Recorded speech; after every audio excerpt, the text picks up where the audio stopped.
queria hoje dar continuidade à palavra que eu tenho começado aí há algumas semanas atrás. Na verdade, hoje eu quero concluir essa etapa dessa palavra específica sobre agradar ao Pai. Hoje nós vivemos num novo tempo, um tempo de graça sobre as nossas vidas. Esse novo tempo vem desde Cristo Jesus. Nós somos a geração que experimenta o avivamento, nós somos a geração que vamos ver o Senhor Jesus voltar, nós somos a geração que anda junto com o Senhor. Existem nas Escrituras 3 gerações. A geração que vai... Agora deixa eu ver se me pego aqui, eu já falei esses dias, né? Até Moisés é uma geração, onde a morte reinou. De Moisés até Jesus, a lei reinou. Segunda geração. E a terceira geração é a nossa, que vive debaixo da graça em Cristo Jesus. Amém? Às vezes as pessoas dizem, não, essa geração agora que vai trazer Jesus. É essa geração aqui. Essa terceira geração. Às vezes acha que não, é os adolescentes, não, os jovens, não, é minha geração, não, é a nossa geração. Essa geração que conhece a Cristo Jesus como o Senhor de sua vida. E esta geração tem um pensamento, uma coisa igualzinha a Jesus, que é o desejo profundo de agradar ao Pai, de viver e de expressar isso. E nós vimos em vários momentos, né, sobre isso. E uma das 3 palavras que eu compartilhei com você, que eu sou o quê? Diga comigo assim, profundamente amado. Deus amou o mundo, Deus amou a você de tal maneira que Ele deu o seu Filho unigênito, para que você e eu, a gente não pereça, não perca a vida, mas a tenha a vida eterna. Então você precisa crer nessa palavra, que você é profundamente amado. Que nada, como foi colocado já desde o começo aqui, nada poderá separar você do amor do seu Pai. Você é uma pessoa amada. O duro é que a nossa alma às vezes fica confusa, daí a gente fica duvidando de Deus na alma. Mas quando você se aquieta no Espírito, você sabe que é amado. Amém, querido? E como esse texto que eu citei, não coloquei ele aqui hoje, mas aquela palavra que o Pai falou para Jesus, Ele diz para você, você é meu filho, minha filha amada, em você me agrado. Eu sou altamente favorecido. Diga assim comigo, altamente favorecido.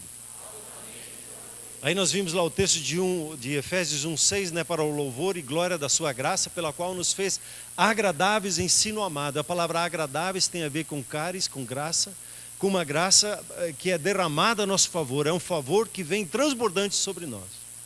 Creia isso sempre no seu coração e fale isso constantemente, porque é a palavra de Deus para com a sua vida.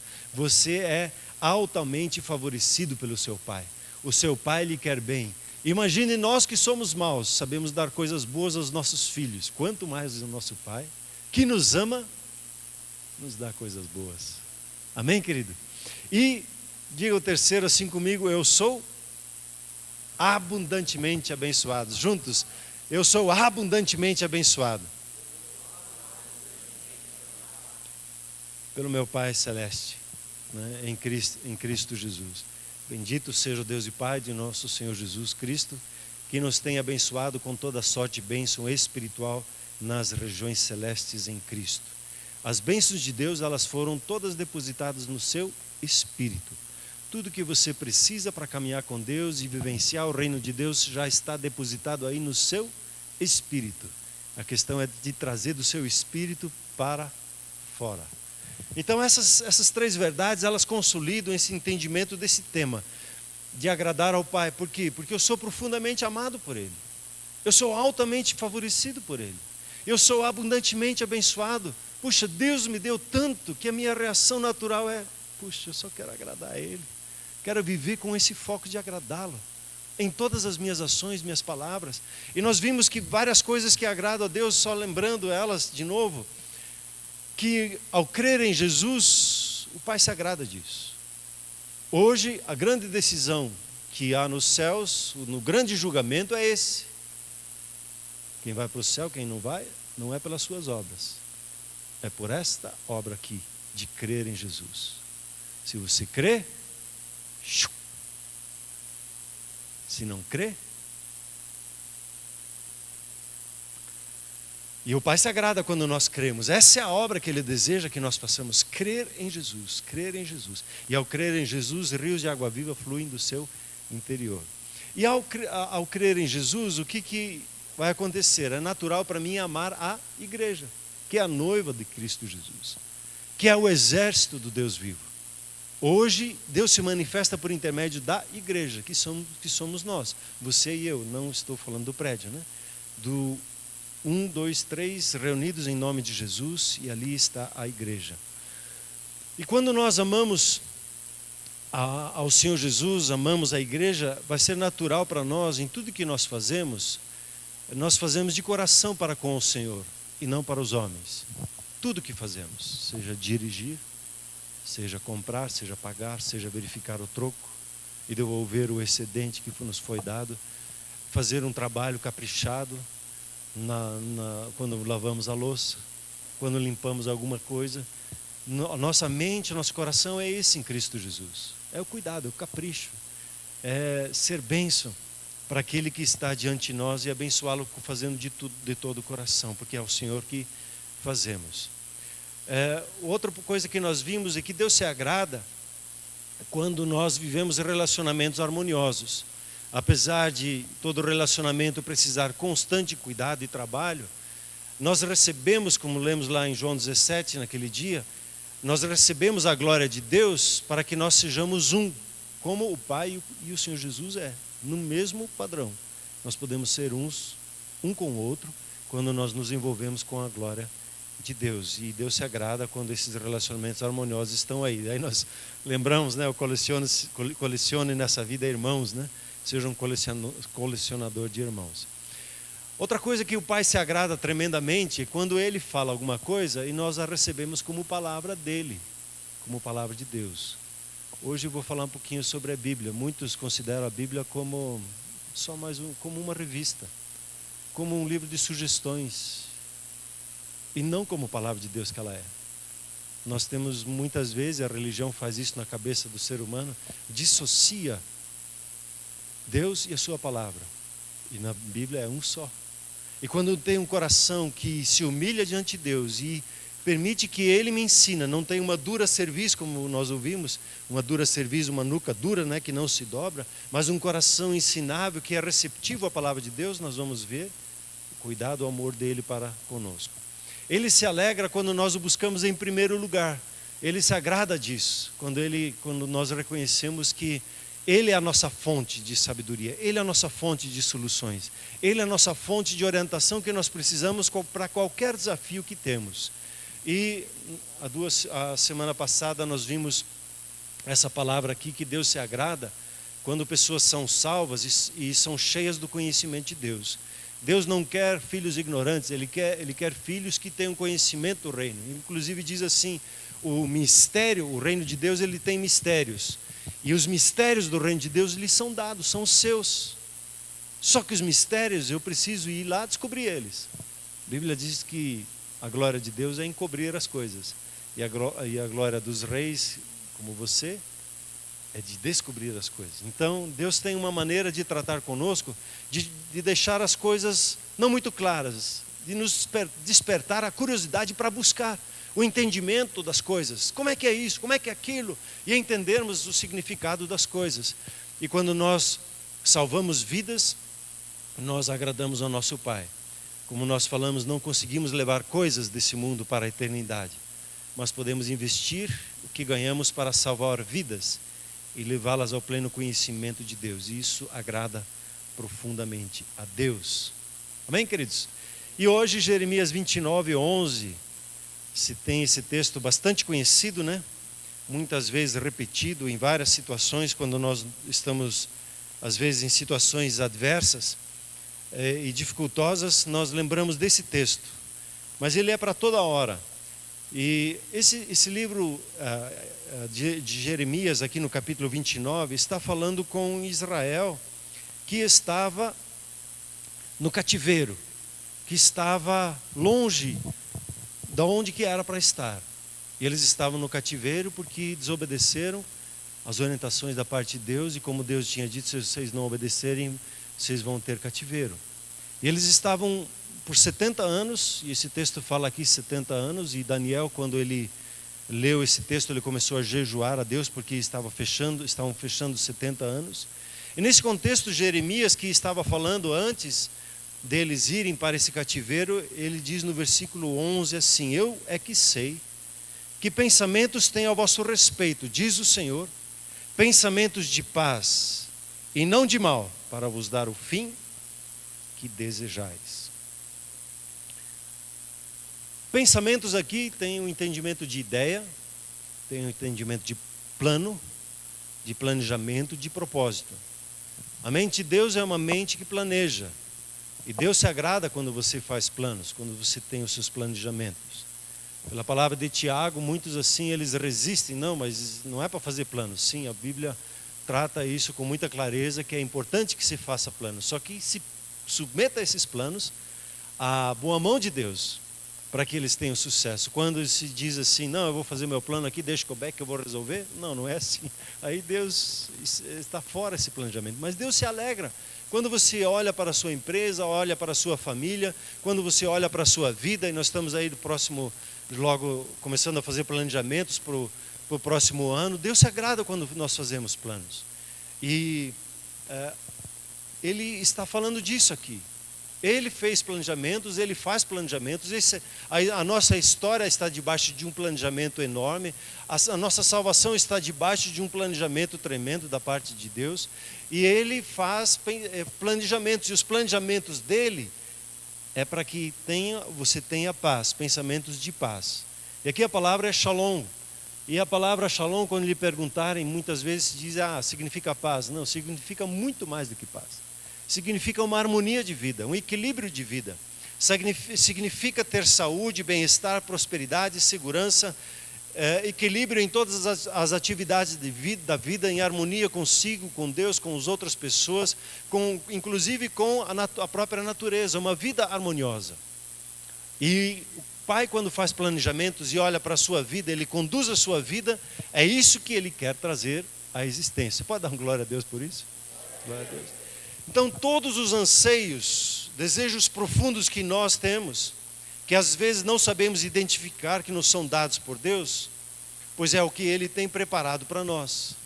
Nos nossos desejos mais íntimos do nosso coração, nós vamos descobrir alguns dos propósitos mais profundos de Deus. E como diz em Provérbios 20, versículo 5, o homem de inteligência, ele sabe descobrir e ir lá no mais profundo são águas, fala ali que são águas profundas, e nessas águas profundas resgatar os anseios, os projetos de Deus. E Deus trabalha com esses pensamentos de paz. Ele disse, aquilo que você deseja profundamente no seu coração é o que eu estou trabalhando junto com você para que você o alcance. Deus tem um plano ainda para 2015 na sua vida. E ao olhar para 2016, Ele tem o seu plano. Ele tem o seu plano com a comunhão cristã Shalom, para nós como igreja. E pelo fato de você estar aqui, é que você faz parte desse plano de Deus. Para entender um pouquinho do plano de Deus, eu vou dar uma revoada em alguns versículos, pedir que você anote eles e acompanhe aqui comigo, para que eu só vou refrescar a memória em alguns textos. O planejamento de Deus, ele tem uma mola central, um ponto central, que define todo o resto. E nós lemos isso lá em Efésios, onde diz assim: Deus, em toda a sua sabedoria e entendimento, fez o que havia resolvido e nos revelou o plano secreto. Qual é que é o plano secreto de Deus? Que Ele tinha decidido realizar por meio de Cristo.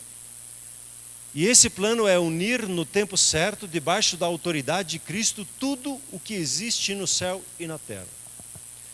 A tradução Revista e Atualizada, ela diz de fazer convergir todas as coisas em Cristo Jesus. O Senhor Jesus, Ele é a peça central para entender todo o projeto de Deus. Para entender toda a Bíblia, Ele é a peça central. Todo o planejamento da criação, Jesus, Ele é a peça central. Ao entender Ele, os planejamentos e tudo que acontece ao nosso redor vai fazendo sentido. Então, os planos de Deus, eles convergem para a pessoa de Cristo Jesus, o Filho de Deus. E isso também se aplica às nossas vidas. Veja, por exemplo, esse texto aqui de Romanos 8, 28 e 29, que nós muitas vezes citamos só o 28 e não entramos no 29, mas eles são um conjunto, né? Sabemos que todas as coisas cooperam para o bem daqueles que amam a Deus. Você ama a Deus? Então todas as coisas elas estão cooperando para um sentido, para um propósito, né? Daqueles que amam a Deus, daqueles que são chamados segundo o seu propósito, porquanto aos que de antemão conheceu, também os predestinou para serem conformes à imagem de seu Filho, a fim de que ele seja o primogênito entre muitos irmãos.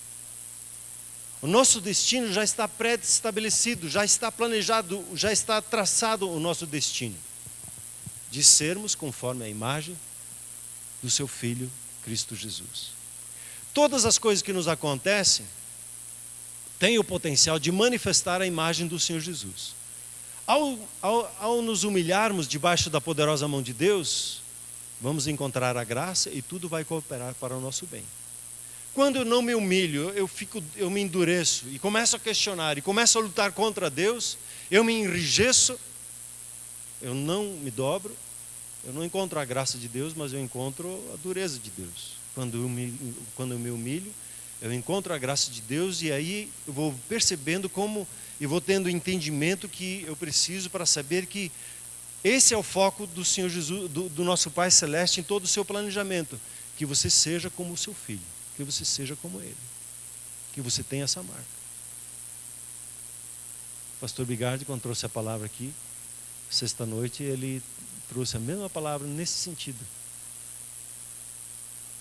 Daquilo que você, por exemplo, ele falou, daquilo que você tem hoje na sua mão, faça o melhor daquilo.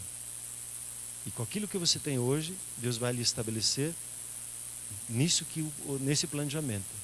Então você não precisa entender tudo, você não precisa saber de tudo primeiro, simplesmente ser fiel com o que você tem na mão. E caminhar na certeza que o seu Pai está conduzindo para que você seja como o Senhor Jesus é. Então o Senhor Jesus é muito mais do que um modelo, ou um exemplo que nós queremos seguir, ou nos esforçamos para ser como Ele.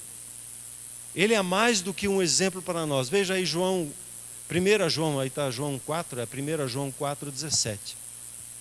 Que diz assim, nisto é que é em nós aperfeiçoado o amor, para que o dia do juízo mantenhamos confiança. Pois segundo Ele é, também nós somos neste mundo. Presta atenção na última frase. Pois segundo Ele é, também nós somos nesse mundo. Hoje somos como um espelho do Senhor Jesus. O Espírito Santo marca o nosso espírito e as características de Cristo Jesus, elas são colocadas dentro do nosso espírito. E ao permitir-se a viver uma vida no espírito, você vai ver como o Senhor Jesus, ele se revela por seu intermédio. E a sua mão se torna a mão dele, a sua voz se torna a voz dele, o seu olhar se torna o olhar dele, os seus pés são os pés dele. Você caminha não como ser humano comum, na carne, mas você caminha no Espírito. Como diz na carta de Gálatas, se vivemos no Espírito, andemos também no Espírito. Quer dizer, é possível não andar, não viver no Espírito. Mas ao crermos em Jesus e o confessarmos como nosso Senhor, nascemos do Espírito e recebemos no nosso Espírito o DNA do próprio Senhor Jesus. Agora somos filhos porque nós nascemos do Espírito. E em nosso Espírito recebemos por meio, como diz lá em 2 Pedro, né, por meio do seu divino poder, todas as coisas que conduzem à vida e à piedade. Por meio dele, têm-nos sido doadas as suas preciosas e muito grandes promessas, para que por elas nos tornemos coparticipantes da natureza divina. Pela promessa de Deus, pela sua palavra, você e eu, nós somos participantes da natureza divina. Tanto que o fruto do Espírito se manifesta na sua vida, não como algo que você se esforça para ter, mas pela comunhão natural com Ele, o fruto do Espírito, Ele está aí presente e se manifesta na sua vida ao andar no Espírito. A natureza divina se revela em nós. Veja um texto bastante conhecido, e é que às vezes ficamos confundidos no discernimento sobre esse texto. Se alguém está em Cristo, é nova criatura, as coisas antigas já passaram e eis que se fizeram novas. Em seu espírito você se torna uma nova pessoa. E em seu espírito é depositado toda a natureza divina. Em seu espírito é depositada a revelação, o DNA de Cristo Jesus. Em seu espírito você recebe a vida do próprio Deus. Você recebe a vida eterna, a vida de Deus, não o bios, mas o zoe de Deus. A vida do próprio Deus, ela está no seu espírito. E tudo que você precisa para viver uma vida agradável a Deus foi depositado no seu espírito. Só que a nossa alma ainda traz as marcas de uma vida debaixo do reino das trevas, traz umas lembranças confusas dentro de nós. Ainda a nossa alma luta com raiva, com a malícia, com a falta de perdão, de ficar chateado com o seu próximo. A nossa alma fica com medo, a nossa alma fica insegura e por aí vai a lista. A nossa alma, ela tem essas lembranças. E nós estamos tão acostumados a viver debaixo da nossa alma, que são as nossas emoções, que são os nossos, a nossa lógica, nossos pensamentos, a nossa vontade, o nosso ânimo de vida, que nós, quando recebemos o Espírito, nós percebemos, como diz aquela palavra, que o nosso espírito está pronto para fazer a vontade de Deus, mas a alma, ela não. O nosso espírito se alegra em perdoar, mas a nossa alma diz: mas eu fui tão machucado, como é que eu vou conseguir perdoar? É a nossa alma falando. A alma precisa ser renovada, enquanto que o seu espírito é uma nova criatura. Em seu espírito você tem a comunhão, a consciência, a intuição da vontade de Deus. No seu espírito você tem um testemunho da parte de Deus, daquilo que você sabe que é agradável. Você sabe que todas as coisas cooperam para o seu bem, como Paulo diz. Está no seu mais íntimo do seu ser, no seu espírito, essa convicção profunda que você tem. Quando você está ansioso e você busca Deus, o seu espírito testifica que seu Pai cuida de você e a sua alma é trazida para o descanso. Agora, como a minha alma ela é renovada para que o Espírito prevaleça em meu viver? Como é que eu consigo fazer essa separação? Você deve ter lido já esse texto lá de Hebreus 4:12, que diz que a palavra de Deus ela vem e ela separa espírito e alma, que ela divide espírito e alma. Muito tempo a gente tem entendido assim que ele faz uma separação. Até comecei a falar assim, né? Uma separação. Mas o que a palavra de Deus está dizendo ali, que a palavra de Deus, quando ela penetra na nossa vida, o que ela faz? Ela define o espírito e define a alma. Cada um na sua posição. Nós temos, talvez seja um exemplo simples, mas no futebol você tem a primeira divisão, a segunda divisão, a terceira divisão, você tem divisões e para um encaixe de organização. Quando a palavra de Deus vem dividir, ela faz essa divisão, ela encaixa o espírito no seu lugar, e ele que é para dominar a nossa vida, e a alma ela vai sendo servida pelo espírito e entra em paz, e o nosso corpo é abençoado com a saúde que ele precisa. Então, como a minha alma é renovada para que o espírito prevaleça em meu viver? Essa palavra-chave aqui. A minha alma ela é ajustada no plano de Deus pelo relacionamento. Ser como Ele, é necessário entrar em relacionamento com Ele. E você entra em relacionamento quando você diz, como o Pedro Henrique, né, ele confessou aqui Jesus como o Senhor da sua vida. E quando eu faço essa decisão, eu busco isso e rendo o meu coração e confesso a Jesus como o Senhor da minha vida, eu tenho uma experiência de um novo nascimento, eu entro num relacionamento. Então nós somos transformados na imagem do próprio Senhor Jesus, na imagem do próprio Deus, e experimentamos essa transformação na nossa vida por intermédio de relacionamento com Deus, por intermédio do relacionamento com meus irmãos, na fé, e também pelo relacionamento com outras pessoas. Esses 3 níveis de relacionamento me levam a ter a experiência de um espírito forte e de ajustar a minha alma para que ela seja bem equilibrada. Os pensamentos de paz de Deus para com as nossas vidas estão ligados aos nossos relacionamentos, a esses 3 relacionamentos, ao vertical e ao horizontal, com os mais próximos da fé e com outras pessoas. Veja esse texto aqui, 2 Coríntios 3, 17 e 18. Ora, o Senhor é o Espírito, e onde está o Espírito do Senhor, aí há liberdade. O projeto de Deus sempre é a liberdade. A liberdade é a alegria, a satisfação de poder fazer livremente a vontade de Deus, cumprir de todo o coração. E ele continua, e todos nós, com o rosto desvendado, contemplando, como por espelho a glória do Senhor, somos transformados de glória em glória, na sua própria imagem, como pelo Senhor, o Espírito. Nós somos transformados, aqui a palavra é metamorfose, nós temos uma experiência de transformação da nossa alma, de glória em glória. E a nossa alma ela é transformada quando ela é tocada pelo Espírito Santo que habita em nosso espírito, e quando nós recebemos a palavra de Deus como palavra de Deus, e deixamos ela penetrar profundamente o nosso coração. Então, onde nós vamos contemplar a glória? Na palavra de Deus. As religiões, segundo a informação que eu tenho, têm os seus livros sagrados, mas não são considerados palavra de Deus. A Bíblia, ela é palavra de Deus. E isso fez na cabeça das pessoas uma dicotomia, ela separou.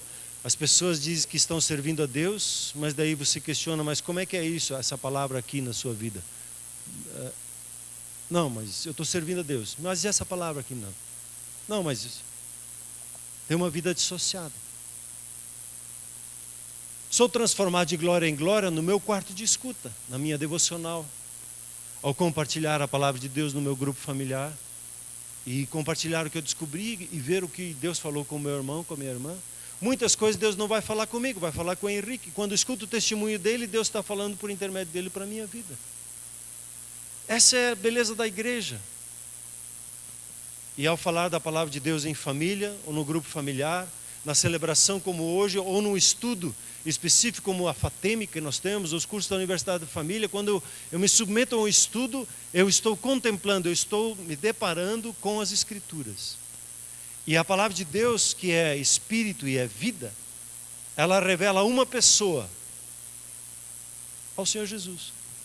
Ao ler a palavra de Deus, eu não busco por mandamentos, eu busco por conhecer a Jesus. Como Ele pensa, como Ele planeja, como Ele age, o que Ele tem em mente. A questão é que nós desprezamos demais a palavra de Deus, a Bíblia.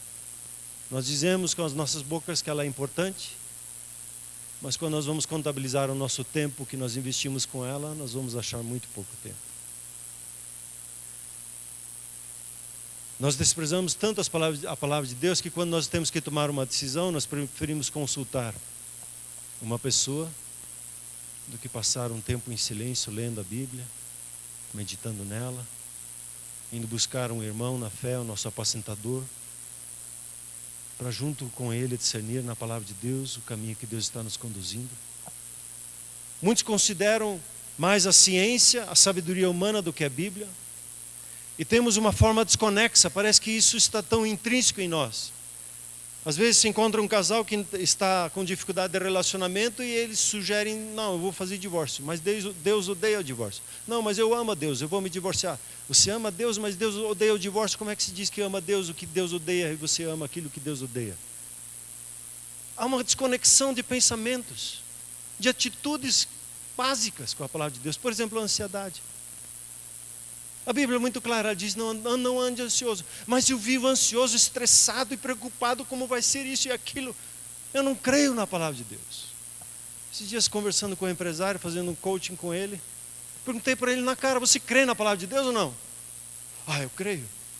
Mas tem uma desconexão com a sua prática, com o seu sentimento, com o que a palavra de Deus diz.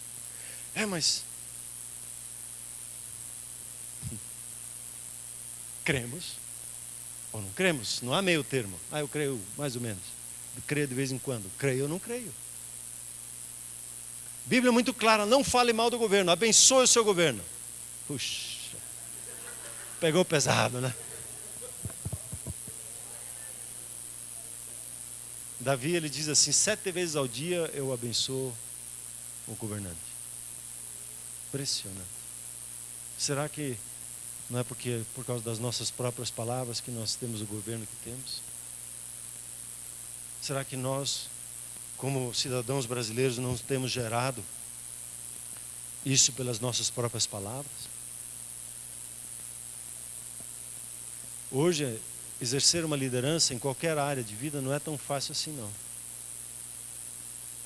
Porque o sentimento de anarquismo, eu não quero ter ninguém na minha vida que me diga o que eu tenho que fazer, ele é tão forte, que quando a palavra de Deus diz assim, lá em Hebreus, presta atenção no que o seu pastor está dizendo, porque ele vela pela sua alma.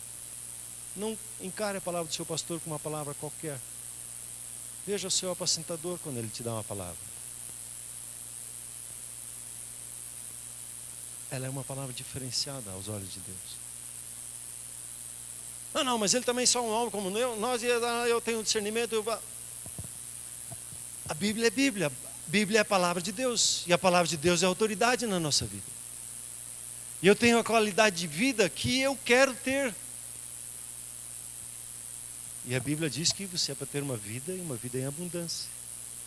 E ao encarar e receber a palavra de Deus como palavra de Deus e meditá-la e ruminá-la como palavra de Deus, eu não sigo mais as minhas decisões por mim mesmo, porque eu percebo que o meu coração é enganoso. Eu percebo que a minha alma, com as suas memórias, ela quer muitas vezes me trazer confusão e eu preciso de um discernimento maior. Muitos não têm interesse nos planos de Deus, mas querem que apenas os seus desejos de casa, roupa e comida sejam satisfeitos. Tendo o que comer, tendo uma casa, tendo roupa para vestir, estamos felizes. A Bíblia diz assim, pensam os gentios. Os filhos de Deus têm isso já na sua vida, eles estão preocupados com as coisas do reino, em primeiro lugar. Quando diz lá em Mateus 6.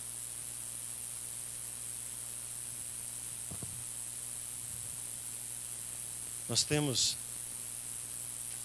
tremendo desafio de entender o plano de Deus para viver pelo Espírito.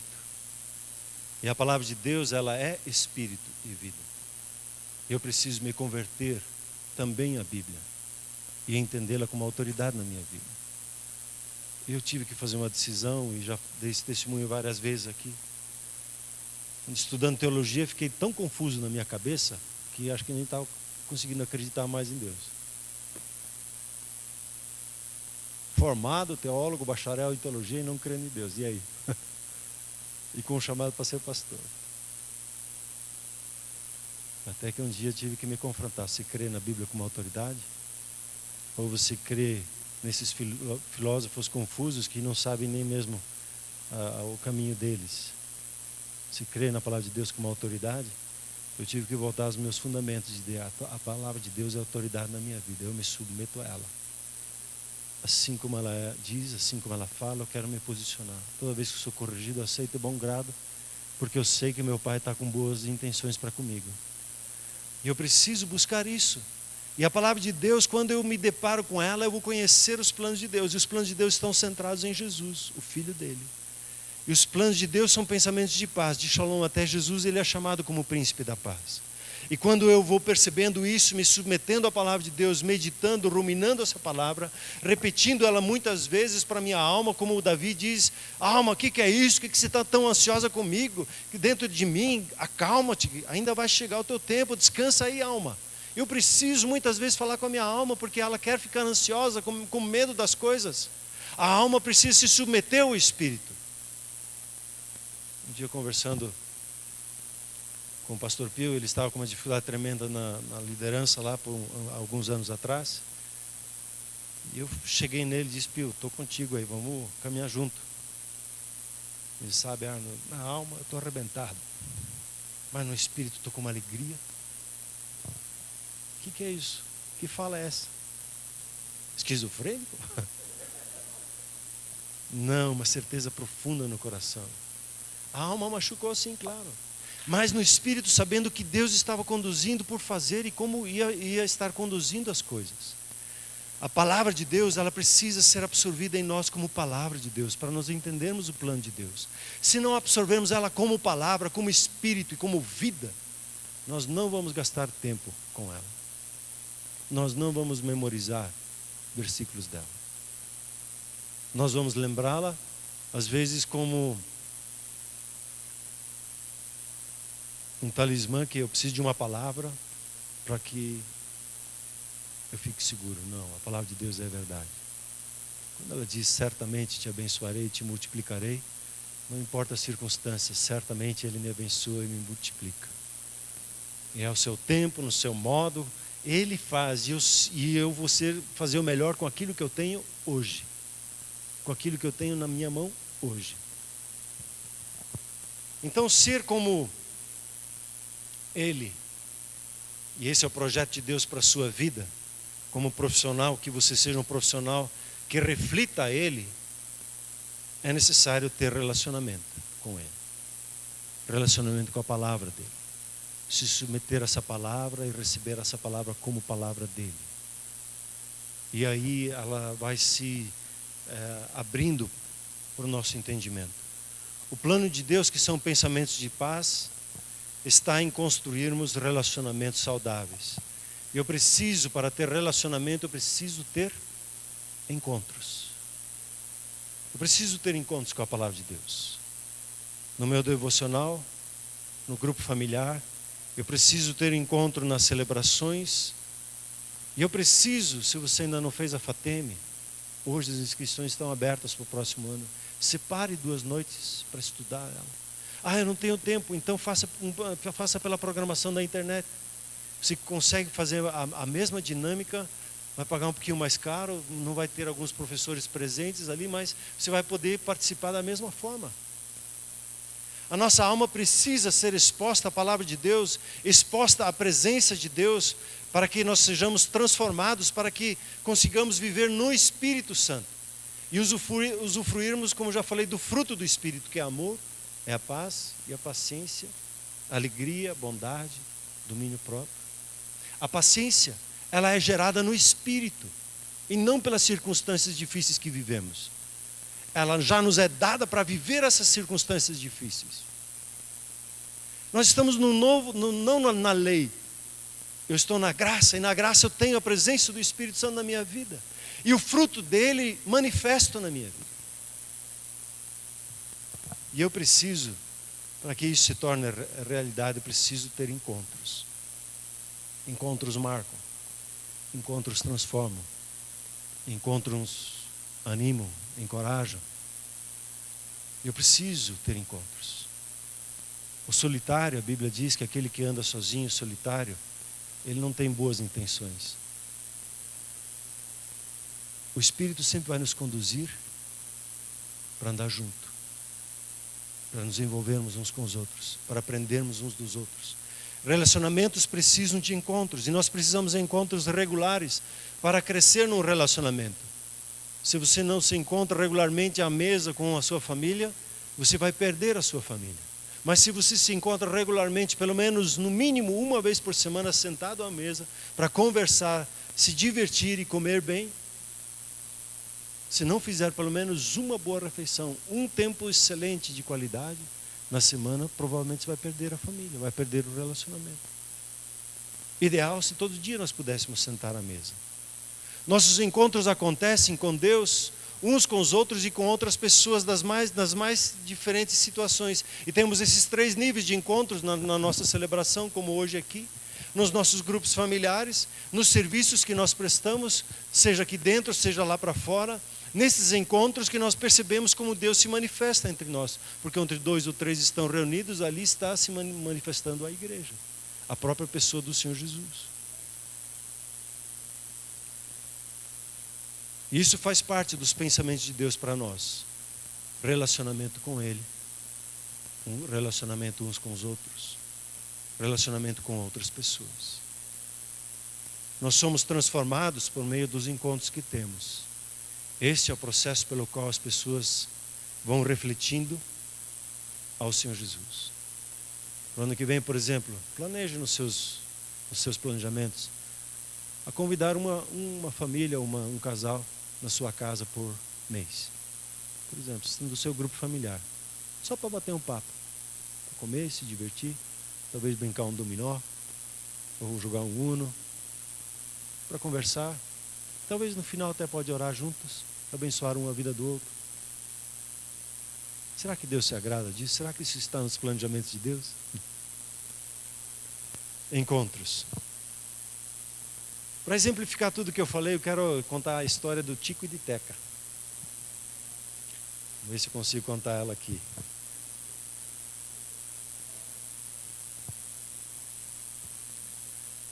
Tico e Teca, eles se converteram aqui na Shalom depois de um convite feito por seus amigos.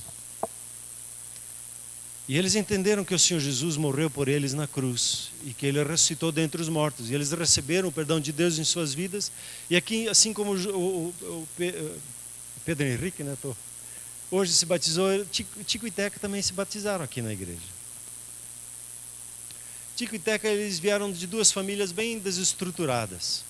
Havia muita briga na casa deles, traição no relacionamento dos pais, que levou à separação de ambos os pais. Eles ficaram de lá para cá com seus pais, com seus avós, e por causa da separação começaram a ter umas atitudes rebeldes. E eles começaram a desonrar seus pais e seus avós e a buscar amizades nas ruas, buscando uma razão para suas vidas. E foram convidados por um jovem da igreja aqui, que os abordou ali na Praça Menonita, e eles aceitaram o convite. E eles receberam, quando vieram aqui, o amor que nunca tinham conhecido, e agora decidiram caminhar conosco. Eles entenderam que a salvação não é por merecimento, ou seja, por obras. Entenderam que são declarados justos diante de Deus, não por algum mérito próprio, mas receberam a declaração: eu sou justiça de Deus em Cristo Jesus. Porém, no seu dia a dia, Tico e Teca ainda lutam com a pornografia na internet. Eles ainda lutam com sentimentos de raiva com seus pais e pela história familiar que tiveram. Eles ainda têm dificuldades em receber a orientação do seu apacentador.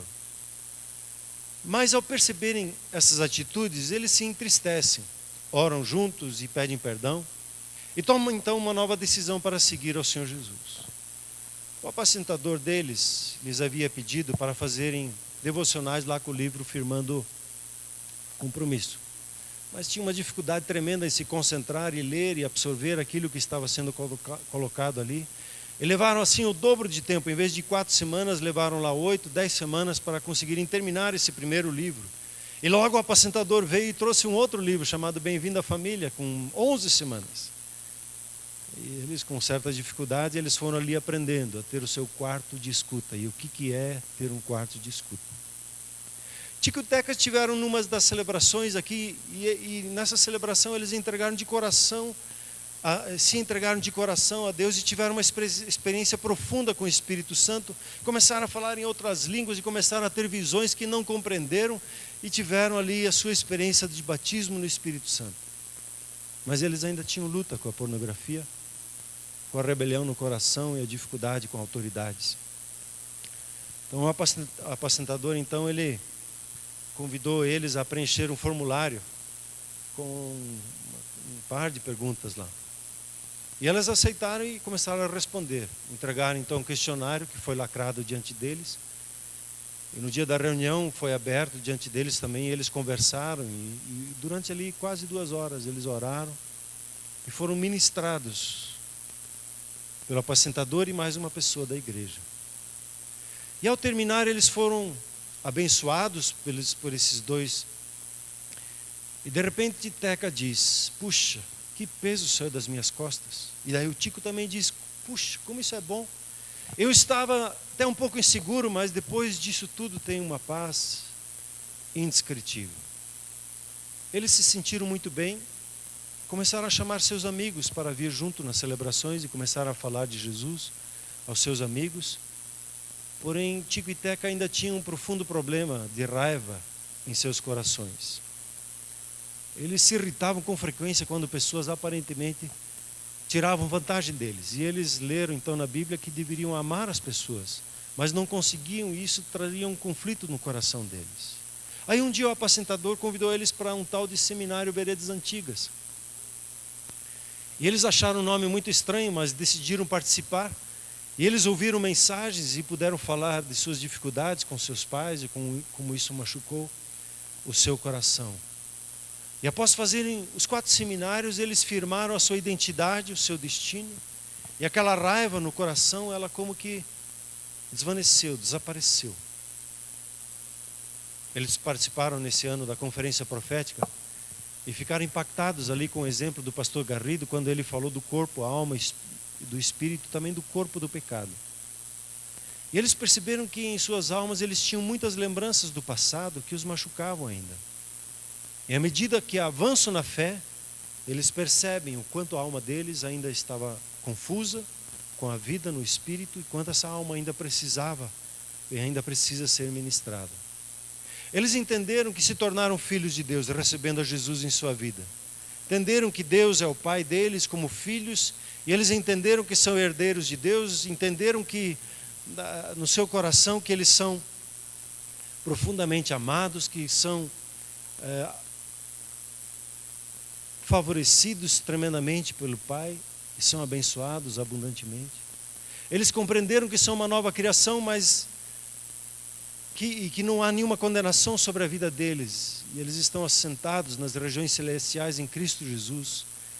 E eles entram legalmente nesse mundo espiritual, têm suas experiências, porém esses dias, Tico e Teca, se viram falando palavrões. Eles se irritaram e falaram que não deviam com seus vizinhos. E o vizinho deles prontamente disse: vocês dizem que se converteram? Se converteram nada. O cristão não age desse jeito. E os dois vieram arrasados no grupo familiar, cheios de dúvida. E o apacentador, cheio do Espírito Santo, consolou o coração deles e começou a ministrar sobre a vida no Espírito e a nossa luta de trazer a nossa alma para a saúde. E eles saíram daquele grupo familiar confiantes e decididos em pedir perdão para o vizinho pela atitude deles. O apacentador explicou para eles da necessidade de renovar a mente na palavra de Deus e disse: vocês precisam fazer a Fatema em 2016 para encher a mente, o coração com a revelação da palavra de Deus e assim experimentar uma transformação mais intensa na vida de vocês. O apacentador explicou assim: às vezes no domingo à tarde seu espírito está disposto para ir para a celebração, mas a sua alma diz: hoje não, estou cansado, está chovendo, prefiro ficar em casa. Porque a Bíblia diz: o espírito está pronto, mas a carne ela é fraca. Em outros momentos o seu espírito está pronto para dar a sua primícia, seu dízimo e oferta, mas a sua alma entra na jogada e diz: este mês não vai dar. E você fica inseguro em como agir. O seu espírito, explica lá o apacentador, ele está pronto para perdoar as pessoas que lhe machucaram, mas a sua alma luta contra e diz que você foi muito machucado para poder perdoar. Tico e Teca querem andar no espírito, mas precisam de ajuda para ajustar a sua alma a esta nova vida que receberam. Eles entenderam que precisam ter um relacionamento intenso com Deus, com seus irmãos, na fé e com outras pessoas. E aí eles começaram a entender o que é ser igreja. Essa história de Tico e Teca. Finalizando com o texto aqui de Tessalonicenses. Finalmente, irmãos, nós vos rogamos e exortamos no Senhor Jesus que, como de nós recebestes quanto à maneira por que deveis viver e agradar a Deus, efetivamente estáis fazendo, continueis a progredir cada vez mais. Amados, Deus tem nos dado um ano tremendo e ainda tem muita coisa para acontecer nesse ano. Às vezes já estamos pensando no Natal e já virá o ano e já pensando, temos que já fazer a reserva de férias, se já não fez. E o que vamos fazer tudo lá na frente, mas esse ano ainda tem muito para experimentar com Deus. Ainda tem muitos momentos para ter um encontro profundo com Deus. Um encontro nessa semana, lendo Filipenses no seu grupo familiar, Colossenses, né? E se aprofundando no compartilhar ali com o outro, ficando em silêncio juntos, escrevendo, né? Você lê, aí você fica em silêncio, cada um escreve, e daí depois cada um compartilha. Esses encontros definem o nosso viver, a nossa caminhada. E nós precisamos uns dos outros a chegar na nossa casa e a ter um encontro com Deus, diariamente, na nossa devocional. antes de sair de casa como casal, ter um encontro um com o outro, orando, abençoando uma vida do outro, como temos falado tantas e tantas vezes. Ou antes de dormir, abençoar uma vida do outro. Precisamos ter esses encontros como casal, diante de Deus, como família. A vida é feita de encontros. E os nossos encontros vão fortalecendo os nossos relacionamentos. Os nossos encontros no grupo familiar, nossos encontros aqui na celebração, não podemos deixar de participar. Não podemos deixar de ir para um grupo familiar por causa de uma chuva, por causa de uma doença, porque lá está a revelação que precisamos, lá está a cura que nós precisamos. E como Hebreus 10 diz lá, não faça isso, não deixe de se reunir. Vá se você está com vontade e vá se você não está com vontade, mas sempre esteja lá. Nos encontros que Deus tem marcado com você. Amém? Vamos nos colocar em pé, por gentileza. Peço que a equipe de louvor venha.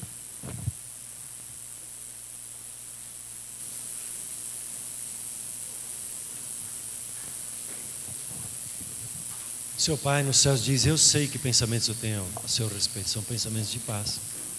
Os meus planos, eles são para que você alcance aquilo que eu tenho colocado no seu coração, aquele desejo profundo. E os meus planos são superiores, os meus pensamentos são superiores, e os meus caminhos são superiores. Então esteja no encontro com Ele sempre. Não espere marcar um encontro face a face com Deus. Dia a dia tem o seu encontro face a face. Dia a dia, como família, tem o seu encontro. Não faça simplesmente uma oração à mesa.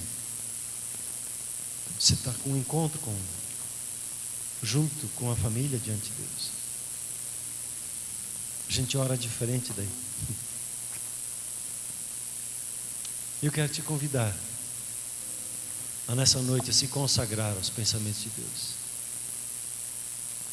a se consagrar aos encontros com Ele, a se consagrar e dizer: eu vou separar os meus 15 minutos para ler a Bíblia, a se consagrar em relação à Bíblia, dizer: Pai, eu a recebo hoje como autoridade na minha vida, eu não vou viver pelos meus sentimentos, pela minha alma, é a Tua palavra que define o meu pensar, o meu sentir, e eu vou me submeter a ela.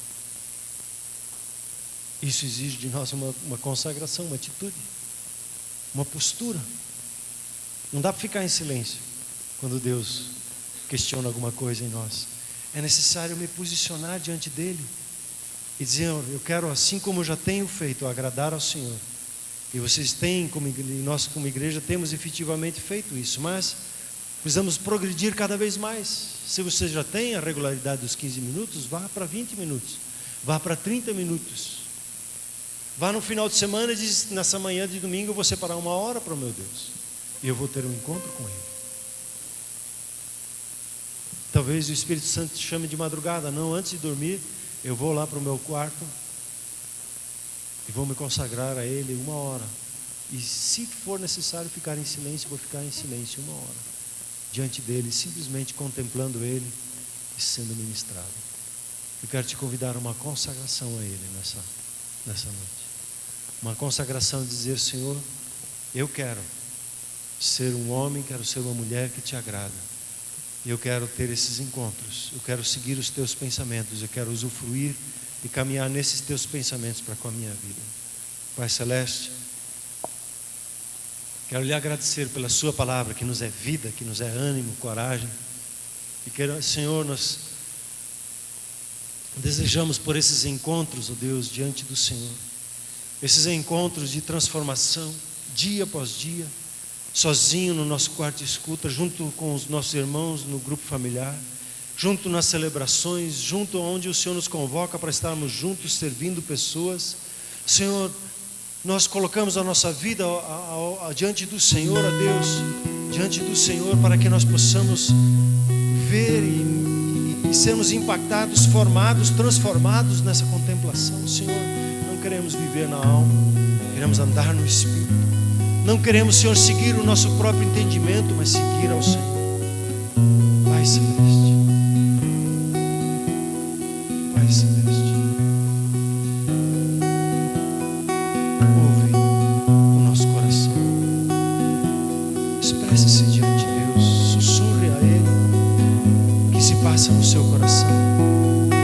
O seu desejo mais íntimo, que Ele tem depositado aí, sussurre para Ele, concorde com Ele: Senhor, eu quero ser mais íntimo do Senhor. Senhor, eu quero ter encontros profundos de revelação na Sua palavra, ouvir a Sua voz e ser guiado debaixo do Seu conselho com os Seus olhos.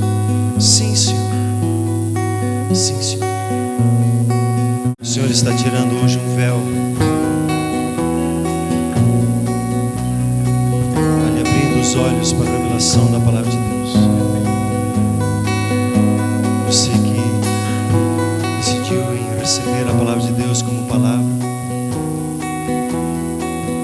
receba essa certeza que hoje lhe é tirado um véu dos olhos. Que você, ao ler a palavra, você a lê como Espírito, a lê como vida. Recebe sobre a sua vida agora o toque do Espírito Santo. Uns o Senhor está tocando como que com o dedo na cabeça. Outros o Senhor está derramando como que um óleo sobre a sua cabeça.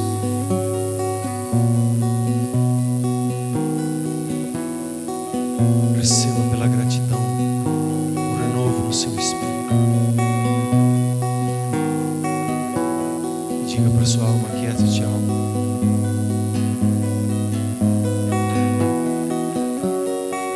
E recebe a paz que excede todo entendimento. Sim, alma, quieta-te. E recebe a paz que vem do alto.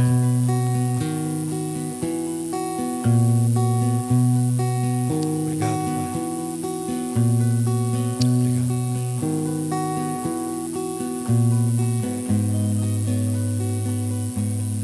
Sim, Pai. Pai, nós queremos te conhecer mais.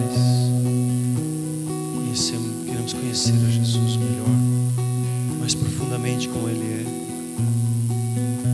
Queremos conhecer o Teu cheiro, perceber a Tua presença, compreender os Teus pensamentos, ver os Teus caminhos. Pai, nós queremos Te agradar, que a nossa vida lhe seja louvor. Obrigado, Pai. Obrigado, Pai, por tanto amor que temos recebido. Obrigado, Pai. Pai, o Senhor nos tem dado essa unidade no Espírito. E onde o inimigo tem trazido confusão nessa unidade do Espírito, por interesses escusos da alma, eu declaro que essa confusão da alma, ela caia por terra. Espírito Santo, vem renovando essa unidade no Espírito na igreja. Vem renovando essa unidade no Espírito. Essa unidade no Espírito que o Senhor nos tem dado. Sim, em Cristo Jesus, ó Pai. Vem renovando ela, vem renovando ela. Vem renovando ela. Vem renovando ela. Vem renovando ela. Recebe esse renovo no seu espírito, dessa unidade como casal, dessa unidade como família, dessa unidade como grupo familiar, dessa unidade como igreja. Recebe como que um recosturar, um realinhar, um reajustar no espírito essa unidade. Oh Pai, obrigado, Senhor. Obrigado, Senhor. Obrigado, Senhor.